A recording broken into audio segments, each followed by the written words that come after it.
Friendo, Steve here. And Larson. And welcome back to Going In Raw, the only pro wrestling podcast you need to be listening to. Larson, you have a quizzed look on your face. What's going on? No, it's not quiz. I had a huge burrito while I was watching SmackDown. I'm sleepy. I just want to get through this so I can go. What was in this burrito? Oh, I'm happy you asked. There was rice, beans, al pastor. Ooh, it's good. Some guacamole as well. Oh, nice. Very good. Very good. Like that large burrito. How much sour cream and cheese were in it? 0. Get out of here. Anyways, we're going to talk about SmackDown tonight, but oh man. Talk about what's the opposite of Christmas come early? What's the opposite of that, Larson? I don't know. What's polar extreme of Christmas? A day of cheer and being happy and whatnot. I guess it'd be the day that we find out SmackDown's going back to 3 hours. That'd be today. That's November 14th. Damn you, WrestleVotes. So in a move. Oh, you want to read this? Okay. Have you read this first? Read this. Huh? Have you read this yet? No. Oh, good. I'm just in a move that seems it's like when Bill Hader used to do the blind reads on Saturday Night Live that Mulvaney would wrote for him.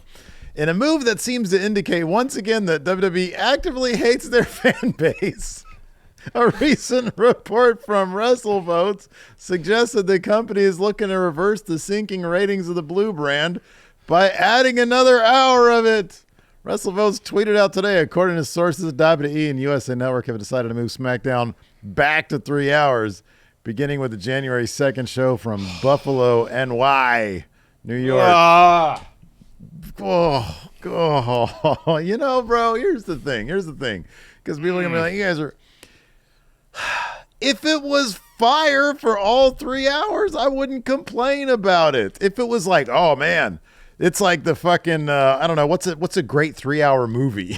You know, if it's that every Godfather 1 or Godfather 2. There you go. If it's one of those movies, then good. Let's go. Even if it was, what was that Scorsese flick that went to Netflix that was like 3.5 hours The Irishman. long? The Irishman.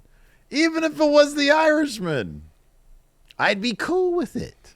Yeah, it's, you know... It's been for the better part of 2025 that SmackDown has been riding the kind of competent but largely tepid wave to sinking ratings. I guess they rebounded a bit to 1.14 million last week. We'll see what they are this week. Yeah, but here's the thing about that, man, is you drop down to 993 for a week.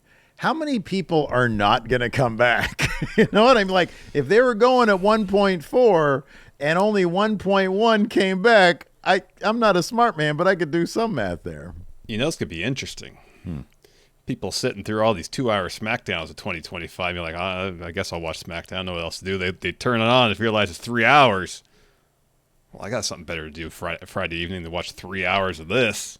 It's kind of like paying like $24.99 for something and like $31.99 for something. It's like, wow, I'm good with 2 hours, but 3 hours, you're asking a lot here. Yeah. I'm not looking forward to it. You know, the count down the days for these live SmackDown or those SmackDown reviews on Friday nights, because come January 2nd from Buffalo, New York, they're going to be few and far between. Listen, even if the show's good for 3 hours, it's the 3 hour aspect of it where the show's done at 8, done working at 9. If I have another huge burrito on me at 9 o'clock, I'm going to be basically useless. So you would go for seconds at 9? Well, no, I'd just be basically catatonic at that point. Oh, okay. So but sure, why not? I thought you said there was a second burrito involved. I wish. If there was, I was pretty full. I would have eaten it because it was so delicious. Well, yeah, right. Yeah. No, you know what? Like if I'll reiterate, you know, I know we got to take the job into consideration and everything, but I'm trying to look at this from strictly like, fan perspective. It's just that there were so many complaints during the 3 hour Monday Night Raw period because Raw was rarely compelling. Like it's hard. It is hard. I mean, to your point, creatively speaking, it does not seem like they're able to craft a compelling 2 hours. What are they going to add to the third? Bunch of stuff that they deem not important enough for 2? We saw these guys tonight. We saw Motor City Machine in a far too brief appearance. That's true. They are going to get a traditional Survivor Series match, but They are. but yeah, I wonder if this is the kind of thing too, where it's like USA Network is like, hey, remember when you guys were giving us the third hour free gratis? Like there was no extra charge. We're not going to give you any extra money for that. Well, your ratings are kind of crap right now, so you go ahead and just give us the third hour, so we can get, because I would imagine that third hour is probably worth money. Oh yeah, I mean they'll sell ads on that third hour, obviously. Yeah. And my understanding is last time they had SmackDown expand to 3 hours because USA had a hole in their programming that they thought, all right, Friday night SmackDown could fill that. Bang, done. Mm-hmm. So I would guess, speculation, I haven't looked at the schedule, that Braun Strowman's cooking show or eating show is running till the end of the year. And then, because that's following SmackDown of late. Somebody pick that up. Dude, honestly, if it was like, okay, Stephen Larson, now you guys, listen, you have to review this 3 hour block. But the third hour is the Braun Strowman eating hour. I'd be happier to do that than whatever they give us in 2026 for 3 hours of SmackDown. Honestly. I like a good eating show. I would imagine like maybe we'll do the pre and post Rumble SmackDown. Well, those will probably be, the pre will probably be in Saudi. It'll probably be an early show. It will be. I mean, look, there's going to be some along the way that it's like, okay, we can kind of anticipate some big shit's going to happen. There's going to be big moves, and we'll do some of those. But I mean, hey, maybe it's a blessing in disguise because it's kind of forcing our hand into not working Friday nights. I know, because right now we're so wishy-washy about it. It's like, well, a lot of it comes down to, do we want to film something earlier in the week or Friday morning to give us something to go up Friday? And sometimes we're just like, no, let's just do SmackDown because it's something to talk about, Yeah. But here's the bottom line is this. It's always this. If they show a pattern of being compelling to the point where it's like, man, people want to talk about this now, then you and I would probably just be like, okay, let's do it. Let's roll. But it's like, until they're able to show that they can do that, even on a 2 hour show. Yeah, they haven't been able to do that. Which they really haven't. There are some improvements, like, tonight we get, we'll talk about that. We'll talk about all that here in a second. But yeah. Also, say his name, and he did not appear tonight. I thought, I should have stuck to my gut, which was Cardona tonight versus LA Knight, because that's what ended up happening. Instead, once they said that Solo had a mystery opponent at Madison Square Garden, I was like, oh, I mean, the SmackDown tonight was from New York State. This is not Albany. But, Madison Square Garden. Cardona's from Long Island, right there. Okay. Hold on a second, though. What? May I proffer this? We didn't see Matt Cardona tonight, Larson. That's true. It was Zack Ryder. Oh, my God. It's entirely possible that we get Matt Cardona in Madison Square Garden. Do you want to get into this now? I know we're supposed to talk about Joe Hendry signing with WWE, but do we want to get in this Zack Ryder and Matt Cardona BS right now? No. Let's wait for a SmackDown review because, all right. I mean, I already said say his name and he'll appear. Fightful Sean Ross Sapp reported yesterday evening that Joe Hendry had officially signed with the WWE. Shortly thereafter, Fightful Select had an update with a bunch of details stating that sources indicated to them that Joe was effectively, quote unquote, effectively with WWE full-time now, and Shawn Michaels had pushed WWE to buy out the remaining months of Hendry's TNA deal. So that's it. He's with the company. Yeah. He's there. He's there. He's in WWE now. So I was thinking, well, if they're doing the Cardona Madison Square Garden, especially with the news getting out that Joe Hendry was signed to WWE, maybe this was kind of an intentional leak type deal to generate some buzz as a possibility as Joe Hendry being LA Knight's opponent tonight. Obviously, didn't happen. But the writing was on the wall for several months that Joe Hendry was going to be done with TNA and was going to WWE. Damn near a year, right? I forget when he first started doing the whole NXT thing. Yeah. But, I mean, he did the Orton match was at WrestleMania, wasn't it? Or was that SummerSlam? That was at WrestleMania. That was a Mania. Yeah, that's Mania. Shit, yeah. And it was his stuff was kind of before all that. Oh yeah. So this is a long time coming for Joe Hendry, and it's pretty awesome. Hopefully they get him out of NXT on main roster. Do you think that it's possible that that situation is going to happen as soon as obviously he'll be at the Rumble most likely. Do you think it's possible that he's going to be Solo's opponent there in Madison Square possible. Garden? It's entirely possible they're going to have 15,000 people in Madison Square Garden clapping, waving their hands from side to side. So did you hear about this stuff before we get into SmackDown? Because I know we want to talk about Cardona.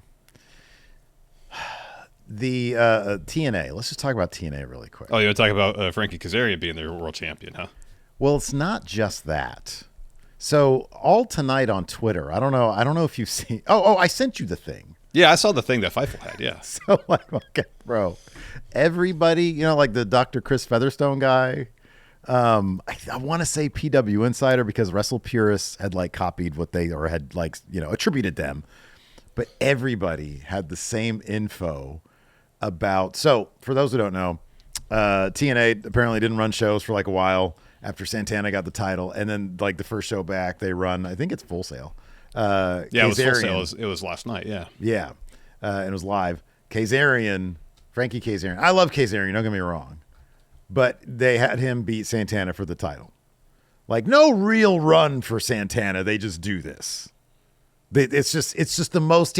No matter who takes over, no matter who's writing, no matter who's booking, it's always TNA. Yeah, TNA is gonna TNA. Yeah, it's insane that they just do these things. Yeah, and then they're trying to push out. Apparently, let me see if I can get a hop on the Twitter here. But they're trying to push. Officials with the company reached out to all the various not us. Nobody's going to trust us. I'll look at our spam folder and our email. Maybe it's in there. I know. I don't even know where people would email us. I assume Stephen Larson at gmail.com. That's the one that's listed on our. You would think so, but I don't even know what we have listed on our socials or whatever. But that's what used. That's what used to be there. I mean, it's not that's what it was. I don't know. But anyways, TNA officials tried to work an angle by leaking info to the dirt sheets. Now, that's not necessarily new, but typically it's not official PR for a company that's putting info out there. Yeah. Let me see if I know Sean tweets a lot. So let me see if I can get to the thing. It should be in the, I think, didn't I send the screenshot to you? Oh, the Fightful Select report, yeah. I thought this was so damn funny that, great to see. You and I text a lot. Here we go. The Mike Santana news about him not answering calls is a work. So they're saying that he no-showed and he no-showed a meet and greet. The same official at TNA tried to feed that to us and provided it elsewhere. Normally, we wouldn't blast something like that, but this is the first time someone in an official capacity reached out and provided us a worked angle in an effort to specifically work our audience. We'll elaborate more on that this weekend on our select shows. Kudos to Sean for taking that trash and flipping it on its head. Yeah. That made me, that absolutely made me, but then, all the dirt sheets actually put that out there. They bite on it. So I don't know. Here it is. It says the Santana thing is a work on Twitter. Sean said the Santana thing is a work. Don't know how else to put it. TNA should have probably just posted that on their Twitter instead of feeding it to media like it was real. That's a no-go for me. First time an official in any capacity has done that with us.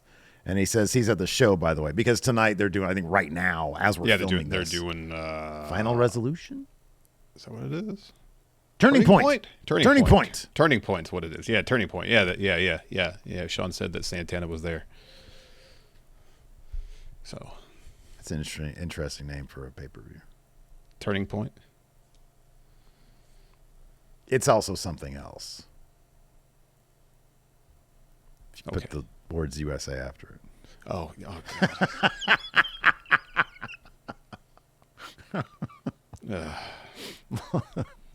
If it was a Triple H for a pay-per-view, then maybe it works.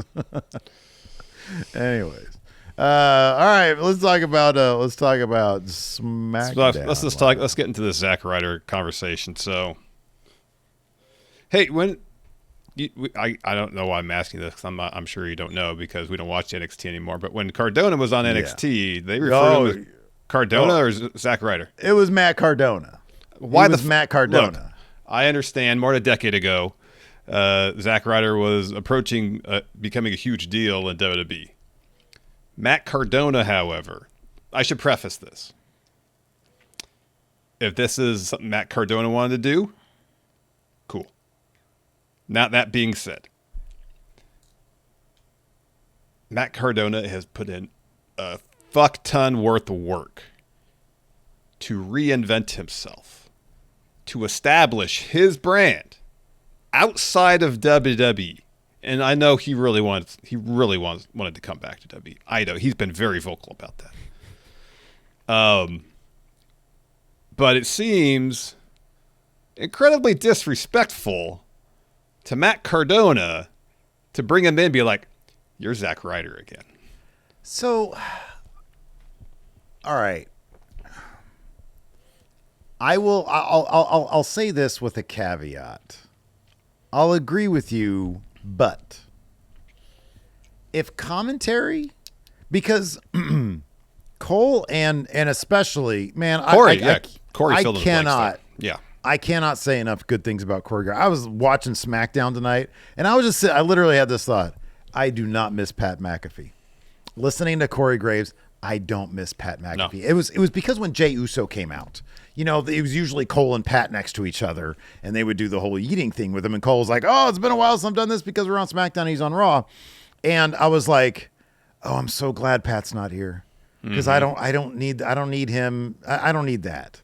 No, Corey is so gosh darn good. He's so fucking good. He is. This Corey Graves. He is. And to his credit, and kind of to Cole's credit, they talked about his reinvention on the outside of the WWE. They did. But they also did this awkward dance around the name.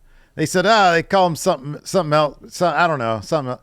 And it's like, just say Matt Cardona. You can have the Tron and the music and it on his merch or whatever he's wearing. Yeah, they released new merch for him. They re-released some like merch for him. Yeah. That's cool. That's good. I hope he makes a bunch of money off. Yeah, I hope so too. Here's the thing. Even if it is his idea, hey, I'm back, I want to be Zack Ryder, which he has said many times that if he comes back, he'd want to be Matt Cardona, or do a thing where he kills off Zack Ryder and Matt Cardona is reborn or whatever. But, and I understand it. When people come back, most of the time they go back to whatever they were. But he is such a special case of guy who has like reinvented himself out there. When I was so thoroughly surprised when he went to GCW, I was like, that's perfect because he's the most WWE guy. And look at now, and he's completely playing against conventions. That's great. Oh yeah. And he has done it for such a long time now that yes, it deserves that respect. And if they're gonna try to have their cake and eat it too, and have him come out as Zack Ryder and have the crowd pop, oh, I remember this guy, like at least have something kind of prepared for commentary so that you can say his name, so that you can pay respect to his identity, and his accomplishments in a less awkward manner, in a more fully fleshed out way. So that you can say, oh, this is Matt Cardona, outside WWE, but fans all here knew him as Zack Ryder, and he's paying homage to that character. And he's, something. You can concoct an idea for it. Yeah. When WWE pulls this kind of shit, I always think, well, our fan base doesn't pay attention to wrestling outside of WWE, therefore, if it doesn't happen to WWE, it doesn't really matter. Bruce Pritchard thought that nobody knew who DDP was. Yeah. Claimed to have reports. Yeah. So that's just one example, I'm sure, of many that we can think of. Yeah, sure. That's not the case. A lot of wrestling fans follow wrestling. Yeah. Regardless of promotion. And so they think whatever pop, which he got a good reaction. They thought his pop was going to be minimized because his Tron would say Matt Cardona versus Zack Ryder. I don't know. I get people will be like, oh, Zack Ryder, I remember him. But if it said Matt Cardona, I don't think the pop would be any less, because I think, especially once he walks out, if they never pay attention to Matt Cardona, they'd be like, oh, that's Zack Ryder. the He's fans, Matt Cardona now. Yeah, I mean, I feel like if you poll all WWE fans, maybe you'll have a majority that remember Zack Ryder over who Matt Cardona is now. The people who are going to be paying money for these tickets now, the buzz that you're going to be getting online, you do Matt Cardona. I mean, I honestly feel that. I think that he's been gone from the WWE for so long. Oh yeah. That and even if you're going to do, even if it's completely his idea. To come in and be like, hey, I want to be Zack Ryder. I doubt that, but let's say that's true. Mm-hmm. At least go to him and say, okay, well, you're Matt Cardona out there. You're Matt Cardona with our partnered promotion, TNA. Let's find a better way on commentary and maybe visually to connect the bridge, to have a bridge there to connect them, because it helps him. He's here. He took the BFT and he's out. And so let's help the guy out a little bit. I'm not saying that this guy needs all the help and everything, but it's like it's more of a respect thing. It's absolutely a respect thing. 1,000% a respect and thing. Yeah, it's a respect thing to the fans who know. So because like I saw him making his entrance, like, oh cool, I'm happy for him. He got to come back. It was just for one match. He's back. Oh, he seemed so happy too. It was great. Yeah, but then I was like, why they name him Zack? Why they go back to Zack Ryder? Yeah. Go forward. He's done so much in the last 5 years since he was released, That being said, had I been, ordered to place money on what they were going to do, this would be it. Oh, probably been Zack Ryder, yeah. But still, they've been a bit more, loose with that kind of stuff lately. I guess maybe they just felt, hey, this is, what you said, I think earlier is probably true. Well, most of our fans remember him as this. And, for the fans who were still in attendance 5 years ago, 7 years ago, this will pop them. So confirmed, if Jon Moxley goes back to WWE, he will beat Dean Ambrose. Boy, I don't know. I mean, Seth has already kayfabed Mox.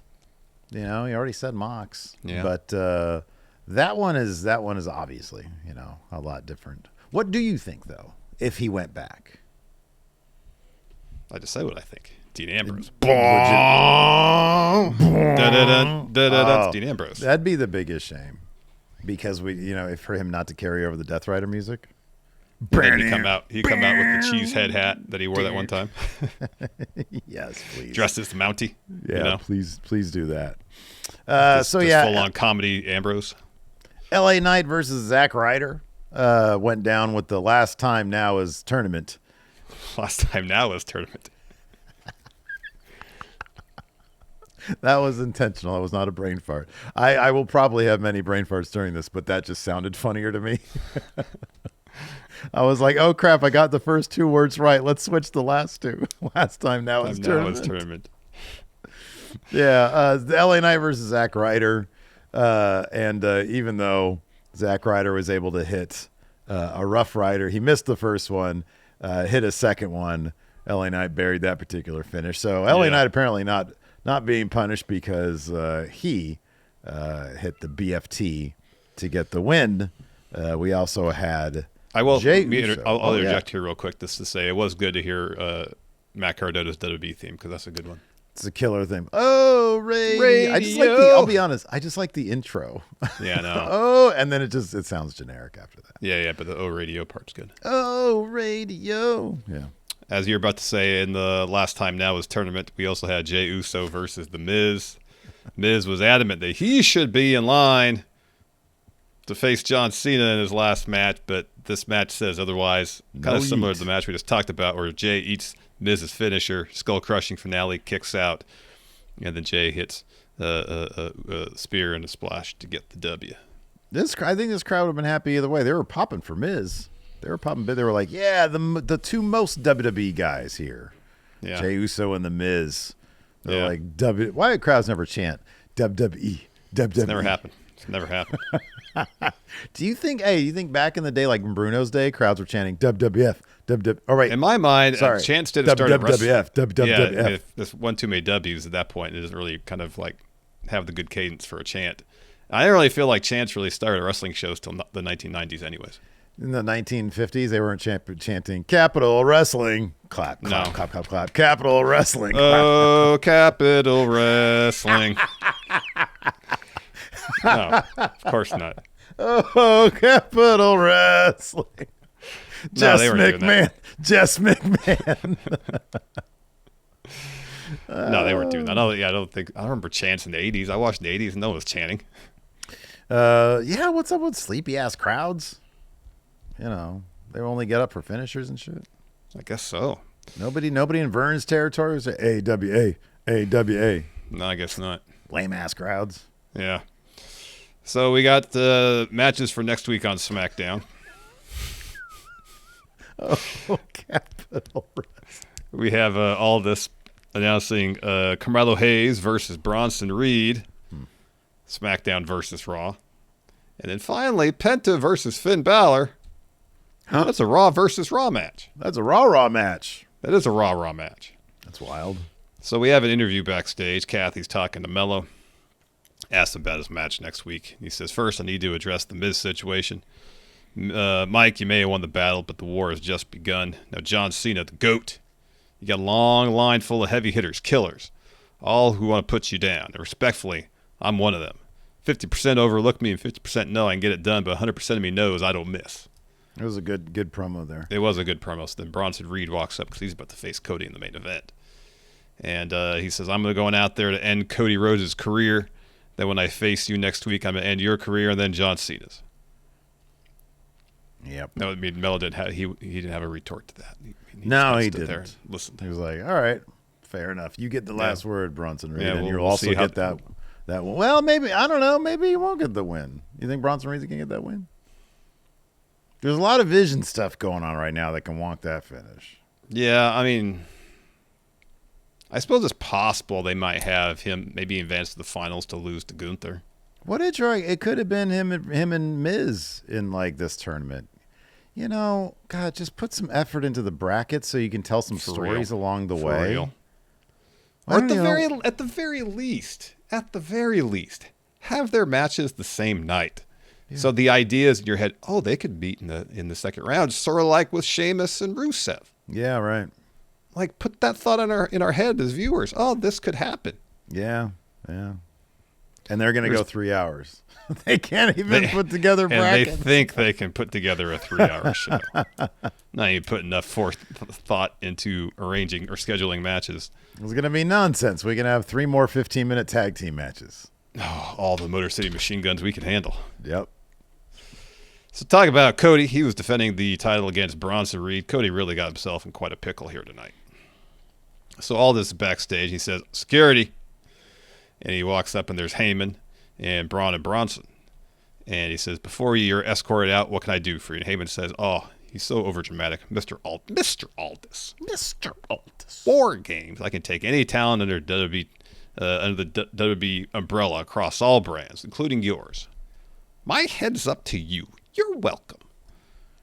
And Aldis says, thank you to coming to Albany to confirm that. Could have been an email. If that's all, I'd like you to kindly leave. The Vision won't disrupt my show. So Heyman says, my God, look who it is. The Golden Goose afforded all this protection.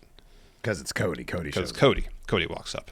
And Cody says, Mr. Heyman, what do you want to talk about? And Heyman says, you getting involved on Monday. And Cody says, I know nothing about a golden goose or protection, but I was there for my friends. This is SmackDown. The business today is right here. He says this to Bronson. If you aren't here to fight, you should leave. And Reed just goes, oh, I'll fight. And Cody says, Nick, make the match tonight. And then Heyman's like, if you're going to make the match, why not make it for the title? And then Cody screams at Aldis, book it! Book it! So he does. Like, all right, I will book that match. Later on, Cody's backstage. Jay walks up. They dap up. Jay says, got your back in case it gets slimy out there. And then Jimmy walks up. Act like Jay doesn't even exist. Says, yay, oos. Sounds like a party.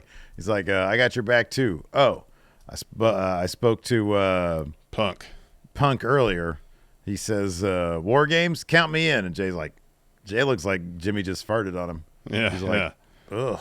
It's like, how did you get Punk's number? I didn't even have Punk's number. Yeah, he's like, well, he blocked me back 10 years ago.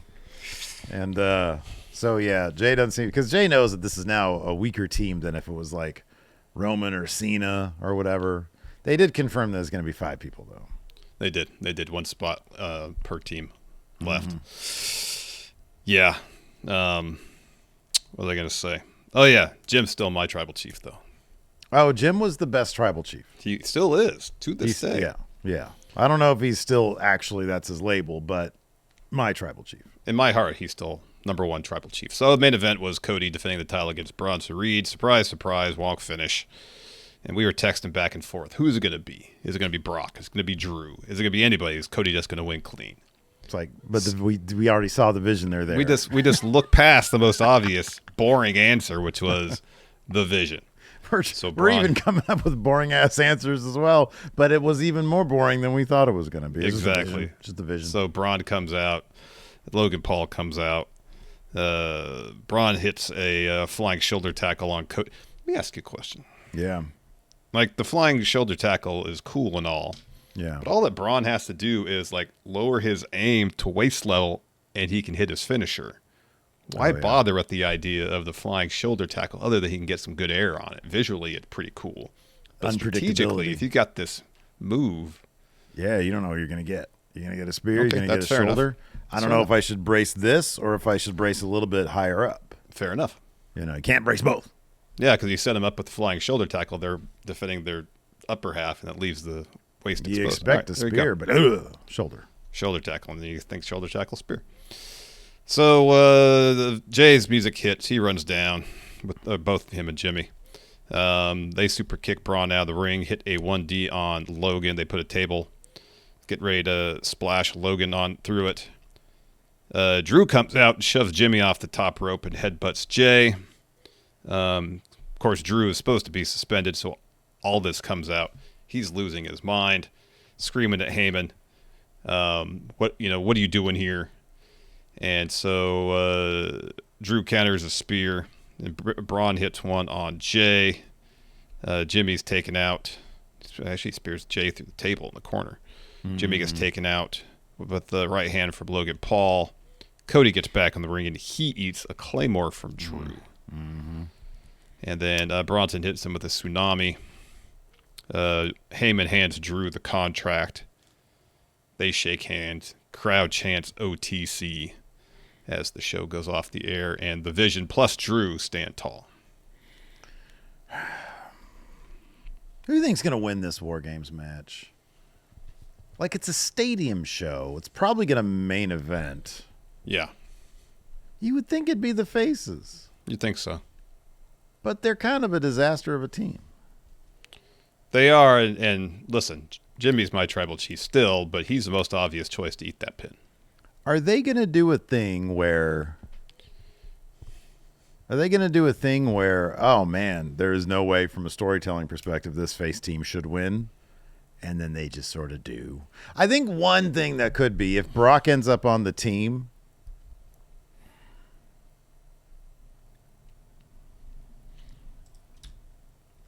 It's a War Game, so he can't dip. But I could see Brock just being like, fuck this, and then leaving. Yeah. You know, I could see that being a possibility. But then it's like, War Guy, maybe if he just opens the cage door and it comes bursting out, unlocked or whatever. Because they change he just it rips up. the door off, yeah. Something like that. I don't know. I could see him being, why am I doing it here? Yeah. So, I don't know. So I feel like they'll probably just take the easy way out. And have the faces win in the end. Because it's like, you got Cody, you got Roman. You're not going to have... Because I'm just trying to think of ways to justify Drew. Like, Drew's got to get something at some point. Seems like you got to extinguish your mind of the thought that Drew is ever going to get anything, man. He's going to beat Cody for the title. No. I would love for it to happen, but no. And have a 6-year reign. Mm-mm. Yeah. That's what's going to happen. I'll believe it when I see it. Until then... WrestleMania, Drew's winning that title. So the one interesting story beat tonight on SmackDown, you had Rhea and Io open the show with the promo talking about War Games. Rhea introduces their teammates, Alexa, Charlotte. Yeah. They come to the ring. And so they get in there, and Charlotte says to Alexa, I can't do this anymore. I can't pretend anymore. Look, Rhea, I don't like you. I don't trust you. I think you're a snake. Here's the thing, though. You probably don't like me. You don't trust me. Probably think I'm a snake as well. Either way, snake as well. And I don't blame you. There's too much history, too much bad blood. And just because we have the same enemy doesn't mean that changes. I can't look past it. She turns to Alexa and says, Lexi, you are my friend. And I trust you. If you want to do this, I understand, but count me out. So she just leaves. And so much in pro wrestling, people have beef, and they just kind of push it aside for the sake of getting the match together. So at least here they address years of beef, and something has to be done to overcome that beef, which it will. Charlotte will be in War Games. Yeah. But something, and they only have 2 weeks. Yeah. Something has to be done to at least, to some measure, address the beef and squash it so they can move forward as teammates. Yeah, I like it. I like it a lot because you're right. Too often they just look past a blood feud. We're still waiting for Roman to apologize to Jay. Yeah, right. Yeah. Too often that happens. And it's like, okay, what, they're just cool now? All right. Oh, because you're a good guy now. Okay. And in this case, they're actually addressing the history. You're right. I like this. I think it's good. I think clearly they're probably going to do something. It would make sense if her friendship with Alexa Bliss is going to be the thing that forces her back into it. And it'll probably be a situation where the rest of the team, something happens to them, like in the lead up, not the actual match. And Alexa is forced to fend on her for herself against, Nia, Lash, and the Kabuki Warriors. And Charlotte has to come help her make the save and realizes, hey, to protect my relationship, to protect my friendship, I got to be in War Games to have her back because I can't trust that they're going to do that. 1,000%. And that's a good bit of, just personal dynamics, what we always talk about. Yep. So later on, Alexa, Io, and Rhea are backstage discussing what happened. And Rhea says, I know we had beef, but I thought she could put it aside. But now I need to find 2 people to join our team. And Alexa says, I've been trying to call her, text her. She's not responding, but I'll try to talk to her again. And then Asuka, Kairi, Lash, and Nia attack him and lay them all out. And that's when Jade's music hits. She makes her way out to face B-Fab. Next, not a very long match. What was this, like 2 minutes? Maybe. It was like, I think two or three power bombs. And then 2 power bombs and then the second power bomb was, that was rough. It was. And then the jaded. So it was a total squash job there. Afterwards, Michin comes in, checks on B-Fab, and Jade's posing with the belt. Talks shit to Michin. Michin's like, hey, look, man, I'm just out here to help my friend. And then Jade shoves her. So Michin gets up in her face. I'm hoping this is going to be a longer match than what we got tonight, especially with somebody of the, the skills of Mia Yim. Yep. How long she's been around. She can bring somebody to a really good match. And I hope they let her do that. I hope so too. So we have another segment backstage where R-Truth is handing his balls to Nick Aldis so he can get a match in this Cena tournament, which he didn't. Yep. Yeah, what the hell? What the heck? Like they... Yeah.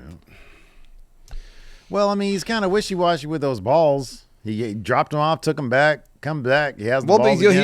He only took them back the first time because all this was adamant. No, you already got balls in there. Oh, that's right. That's he already had balls in there. He already had balls in there. R-Truth wanted to double his chances of getting a match, so he put his balls in there. They didn't come in. They didn't come up. There's lots of people who didn't get in. Yeah, but then again, Aldis didn't put the balls in the tumbler. He handed Truth balls to Chelsea. Yeah, but then because he didn't want to double dip the balls. Yeah. So he gives Chelsea the balls, and she's upset because she wants her championship celebration. She says, you canceled it. I didn't get any pyro for my title win, and I was supposed to have a championship celebration tonight, and you canceled it. So she's like, I want it next week. And he's like, all right, we'll make it so. But then he hands her. He says, just do me a favor. Hold my balls. Oh, radio. It's a good theme. So we had another U.S. Open challenge tonight. They said it was, 12 weeks in a row the U.S. title's been defended? God damn it. It's a lot. So Ilya's backstage. He's talking with all this. DIY walks up, and Tommaso Ciampa's just complaining. Oh, yeah. And this is a new thing, the U.S. Open challenge, that Ilya holds his would-be opponents to a code of conduct, seemingly. Yeah. The U.S. title is like, it's the Ring of Honor. It's the kind of, yeah. Yeah, the handshake thing, whatever they call it. Yeah, and so he's not going to defend that title. He can refuse to defend the title against people who enter the open challenge if they're jackasses. He says there's nothing honorable about Ciampa. So he says Tenel gave the opportunity to someone who fights with honor and someone I respect. Fraxium walks up. Ciampa goes, ugh, not these guys again. And that's when he approaches Heyman and Bronson Reed at first. We have that match, Ilya versus Axiom. Solid bout. Ilya wins. That DDT was crazy right there. That was cool. Axiom did, yeah. That was great DDT. So he's looking for a golden ratio after getting a Spanish fly off the top.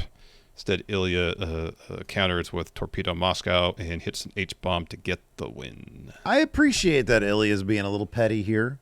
I mean, this whole, you have to conduct yourself with honor and not be a jackass, that's a bit ridiculous because, like, he's just deciding now who is honorable and who is a jackass, you know? Mm-hmm. Like, I think you're just trolling Ciampa. You're just fucking with the guy, which I get it. He is, you know, he's a bit of a jackass, but yeah, I think he's just kind of being petty, especially because like Gargano's no less of a jackass in character. So, I'm just saying. And this brings us to Sami Zayn, who was once U.S. champion. Now he's feuding with Solo Sikoa again. He had his own open challenge. Kind of.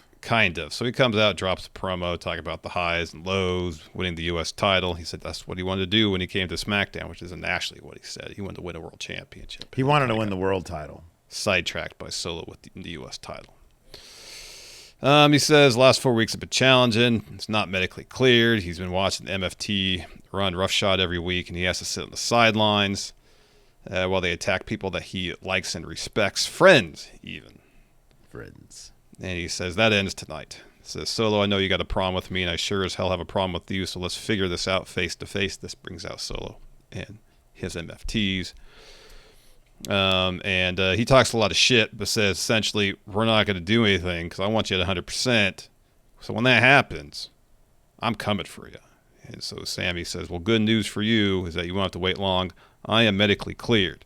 So if you want to do something, go ahead, but just know I didn't come alone. Motor City Machine Guns, Rey Fenix, Nakamura there. They take out the MFTs. Big brawl breaks out, and it culminates with Phoenix hitting a huge tornado off the top, take out the MFTs down on the floor. And then later on, Solo's backstage screaming at Aldis, I want Sami Zayn. And Aldis says, actually, in 2 weeks, War Games SmackDown, MFTs versus Sami and friends in a traditional 5v5 Elimination Survivor Series match. We get our traditional Survivor Series We called match. that. We said this was going to happen. We said they should do this. That's the important thing. We didn't predict it. We said this should happen, and they did it. Another one for the good guys. So then the Wyatt Six logo flashes up, and you see Uncle Howdy creeping in the background. Oh, man. And then finally we get an Alistair promo. Fear, Damien? That's so silly you don't believe that. You threw me on a table, threw me through things, and then tried to crush my head. The only person that fears anything is you. Fear over what we have made you. We said we would force you to break our code, corrupt you, and we did exactly that. Does it remind you of Karrion Kross? Because it does me. Enough about you. We have our eyes on greater things. It brings me to the locker room, those who hold world titles. Cody. I left fear behind when I stepped back into WWE from those other guys. Yeah. And I became the one thing no one wanted to become. Timu Cross. Damn, he actually said that. That's wild. Yeah, he did. Yeah, no, it was cool. So I guess he's done with Damien, but like at the same time, they Damien's showed not shots of done with Damien. him, though. That's the problem. Hey, Alistair, I'm not done with you. Yep. Yeah, you're gonna make me cross the line. It's another I'm gonna perpetual throw fire feud we at- got here. I'm gonna throw fire at your face. How about that? Or I'm gonna throw fire at your tiny wife. How about that? And then we'll go party. There we go. Damien, I'll be your wingman. There we go. I already have a tiny wife, but we'll get you some strange. Out on the town. You can crush puss, but I won't be there. God. Oh, my goodness. Damien. So much ass. Jesus. Wow. I'm jealous, but I am married happily. Oh my goodness. Gee, he's had crush bus on WWE. You can't say that on can't say WWE that, TV. no. Maybe AEW. Oh my gosh. Hey, how about that? Yeah, I'm sad. We don't have any questions here about House of Torture has their own pay-per-view. Yes. That's fucking dope. When is that? It's called Purge. No, I know it's called When. Oh yeah.